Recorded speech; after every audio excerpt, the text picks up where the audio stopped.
देखिए, बैठक में तो रणनीति बनेगी और मोदी जी को बधाई देना होगा कि आपके पिछड़ों के, निषादों के, मछुआरों के और सभी जाति धर्म का नेतृत्व करने की क्षमता, इस देश के नेतृत्व करने की क्षमता आपके अंदर है और उन्हें उस समय अवसर मिलेगा। सारे दल मिलेंगे आपस में, कैसे हम लोग इस जो जन कल्याणकारी नीतियां बनी हैं उसे धरातल पर उतारे गए हैं, कैसे हम लोग आपस में तालमेल मिलाकर फिर 2024 का जीत सुनिश्चित करेंगे और एनडीए की सरकार बनाने की रणनीति मिलेगी। अवसर मिलेगा तो निश्चित रूप से मैं बोलूंगा कि क्योंकि बोलने का अवसर मिलता ही मिलता है, तो मैं निश्चित रूप से आश्वस्त करूंगा मोदी जी को कि भाई मछुआरा निषाद जिस नाव पर बैठता उसे निश्चित रूप से पार उतारता है और मैं त्रेता में भगवान राम को पार उतारने वाला हूँ। 2019 में आप आए थे, सपा बसपा एक हो गई, फिर भी मैंने ऐतिहासिक जीत किया। जिस तरीके से त्रेता में भगवान राम ने निषाद राज को गले लगाया था, निषाद राज ने सेना देकर रावण राज खत्म, गंगा पार उतारा था और रावण राज खत्म करके दिखाया था। अगर निषाद राज के वंशज के बेटे को आपने हमें गले लगाया है और मेरी भारतीय संस्कृति की धरोहर जो है निषाद राज के किले को आपने पर्यटक स्थल घोषित करके 20 करोड़ 38 लाख रुपए ऑडिटोरियम के लिए दिया और निषाद राज भगवान राम की मूर्ति लगाया आपने 56 फुट की और उस जंगल को मंगल बनाए, तो उसको मैं धन्यवाद जरूर दूंगा। और एक सीट मेरी 2017 में थी, आपने सम्मान उत्तर प्रदेश में दिया।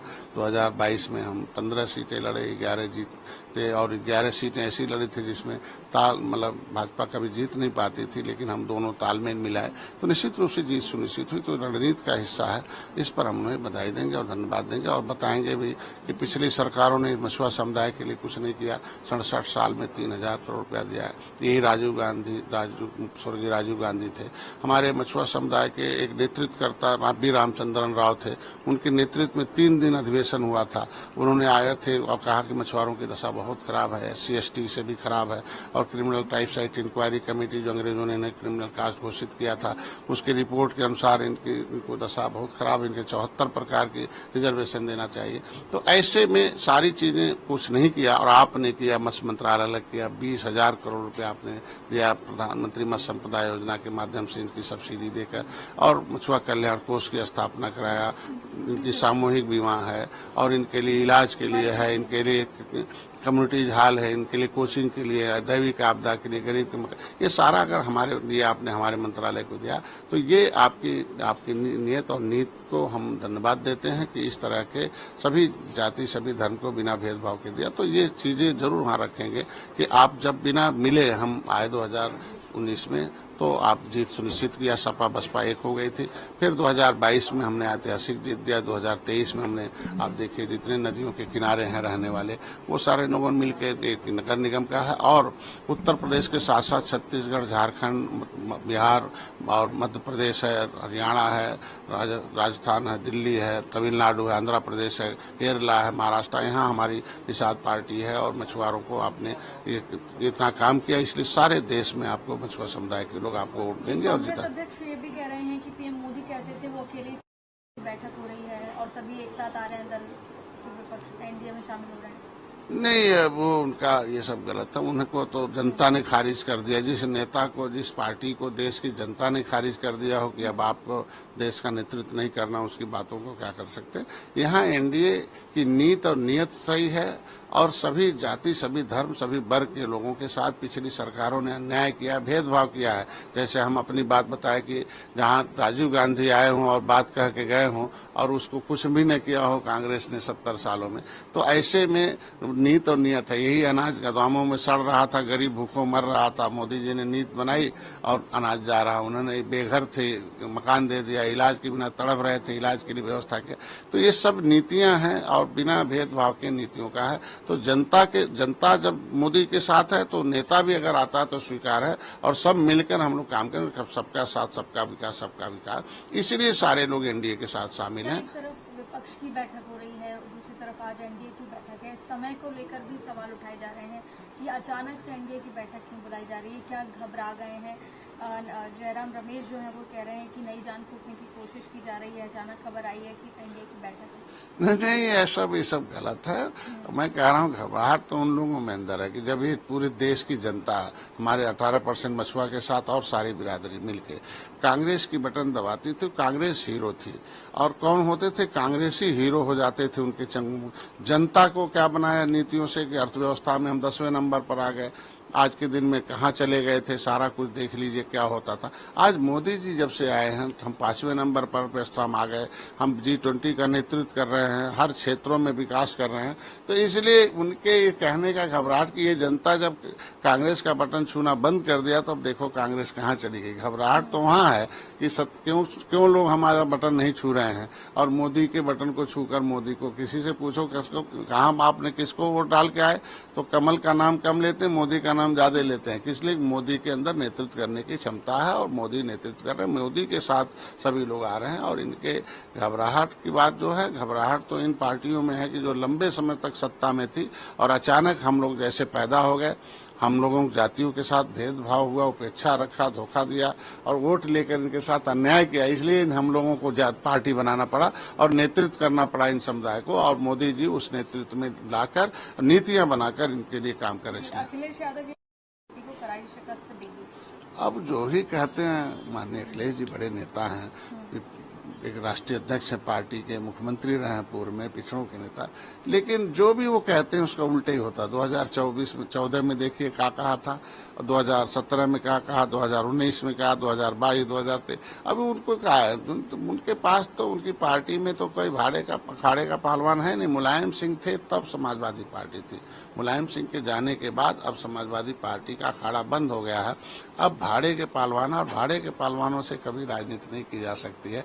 इसलिए उनकी बातों को जनता न लेती है न जनता। चूंकि उनके पास जब मौका था तो पिछड़ों के लिए कोई कानून नहीं बनवाए। एक पूर्ण बहुमत की सरकार थी उनके साथ, पिछड़ों के साथ एक कानून नहीं। केंद्र में भी इनके सहयोग से कांग्रेस की सरकार चल रही थी, लेकिन कोई पिछड़ा वर्ग आयोग नहीं बनाया। उत्तर प्रदेश में पिछड़ा वर्ग आयोग नहीं बनाया। खाली नाम से पिछड़ा का वोट लेते रहे, लेकिन पिछड़ों के लिए कोई कानून नहीं बनवाया। इसलिए वो कह नहीं पा रहे कि हमने पिछड़ों के लिए ये काम किया। कहना तो यही चाहिए ना, जैसे मोदी जी, डॉक्टर संजय कह रहे हैं ना कि हमारे लिए मछुआ इतना हमने योजना बनाई, ये काम किया, आरक्षण को हमने निर्णायक दौर पर लाया, योगी जी से लिखवाया, RGI से लिखवाया कि registrar general of census of India ने एक्सेप्ट के लिए केवट मल्ला मझवार अनुसूचित जाति का हकदार। सामाजिक न्याय मंत्रालय में भिजवाया, सामाजिक न्याय मंत्री ने एक्सेप्ट किया प्रवीण जी के उस बयान पर। तो हम जो कह रहे हैं वो कर रहे हैं। तो इन लोगों को कहना चाहिए ना कि हमारी सरकार थी तो मैंने ये गिनती कराएं कि ये हमने काम किया। आज हम लोग ये काम कर रहे हैं विकास का, वो गिनती करा के वोट नहीं। इसलिए जनता जनार्दन होती है और जनता जज होती है और जनता इस देश की एक तरीके से भगवान है, वो साइनिंग अथॉरिटी है। इसलिए हम जनता के लिए काम करें। जनता की सरकार जनता के द्वार है, इसलिए जनता हमारे साथ है और फिर विश्वास के साथ वो 2024 में देगी। लोक जनशक्ति लग रहा है कई पार्टियां जो है इसमें आ रही हैं। जो भी पार्टियां हैं देश की, किसी न किसी मुद्दे को लेकर है पार्टी बनी है, किसी न किसी समुदाय के विकास के लिए बनी है, उनका बेस वोट है। और इनको पिछली सरकारों ने सभी जातियों को उपेक्षित रखा, सबके साथ भेदभाव किया। मोदी जी आज अनुसूचित जात आयोग को मजबूत किए। अनुसूचित जात के अंदर जो जातियां, उन्हें विकास की मुख्यधारा लाने के लिए काम किया, उनको न्याय और सुरक्षा दिया, माहौल दिया। आज के दिन में आज देखो द्रौपदी जैसे लोगों को राष्ट्रपति बनाना, उनको महिलाओं के लिए लाना, आदिवासियों को देना ST के, तो ये चीजें बड़ी मायने रखती हैं कि जब हम उन जातियों के साथ हम मुद्दे उनके हल कर रहे हैं तो नेता भी उनके साथ आएंगे। इसलिए हम नेताओं का स्वागत करते हैं जो आते हैं। आज इस बैठक में क्या सीटों को लेकर भी कोई बात रख सकते हैं? किन किन मुद्दों को आप रखने वाले हैं? देखिए, उत्तर प्रदेश को लेकर क्या अब अवसर देखो मिलता तो होता, लेकिन यहाँ तो सब तालमेल मिलाए जाते हैं। क्योंकि आते हैं लोग, कैसे हम लोग मंचों पर, कैसे हम जनता के बीच में जाएंगे और जीत के लिए रणनीति बनती है। सीट के लिए चूंकि अलग अलग मुद्दे होते हैं, अलग अलग क्षेत्र से आते हैं तो बड़ा दल होता, तो वो सीटों के लिए बाद में अगर होता है तो निश्चित रूप से रखेंगे। लेकिन इस बात को जरूर रखेंगे कि भाई मछुआ निषाद जिस नाव में बैठता है निश्चित रूप से भगवान राम को पार उतारा। 2019, 2022, 2023 मैं पार उतारा हूँ, 2024 में पूरे देश के मछुआरे आपको पार उतारेंगे, ये हम निश्चित रूप से सुनिश्चित करेंगे। दूसरी तरफ विपक्ष की बैठक भी चल रही है, आज दूसरा दिन है। विपक्ष ये नारा दे रहा है बीजेपी हटाओ, मोदी हटाओ। उनके पास नारा के अलावा क्या बचा हुआ? नारा लगाएं, नारा तो लगाते रहे। उन्होंने नारा लगाया था जय जवान जय किसान का। 70 साल सरकार रही और किसान बूढ़ा हो गया और कांग्रेसी जवान हो गए। वही उनके प्रधानमंत्री कहते थे कि 100 रुपया भेजते हैं, 85 बीच में खा जाते हैं और 15 पहुंचता। आज मोदी जी सीधे किसानों, बिना नारा लगाए किसानों के खाते में सीधे भेजते, डीबीटी से सीधे पहुंचता है। यही किसानों का दिल जो है, मिल है, दिल है। और किसानों का भुगतान आराम से हो रहा। पहले की सरकारें थी तो जब किसान गन्ने का मूल मांगने जाता था, डंडे खाता था, गोली खाता था, उनके मारे जाते थे, उनके स्टैचू लगाए हुए हैं, पार्क बना हुआ है किसानों के। तो ऐसे में किसान हमारे साथ है।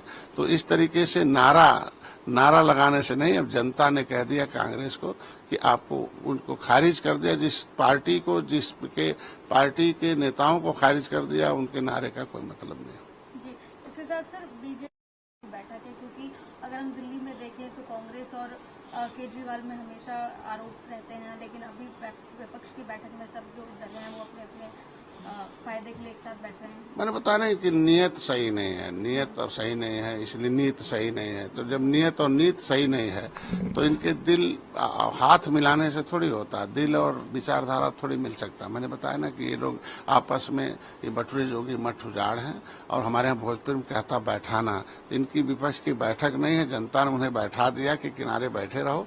इधर केंद्र की नेतृत्व केवल मोदी ही कर सकते हैं। इनके बैठक से यही प्रमाणित है कि मोदी के अंदर क्षमता और मोदी राष्ट्र का नेतृत्व कर सकते हैं, वही अर्थव्यवस्था दे सकते हैं, वही भारतीय संस्कृति के धरोहर को सुरक्षित संरक्षित कर सकते हैं और सभी जाति सभी धर्म के लिए विकास के लिए कानून बनाकर उनका न्याय दे सकते हैं।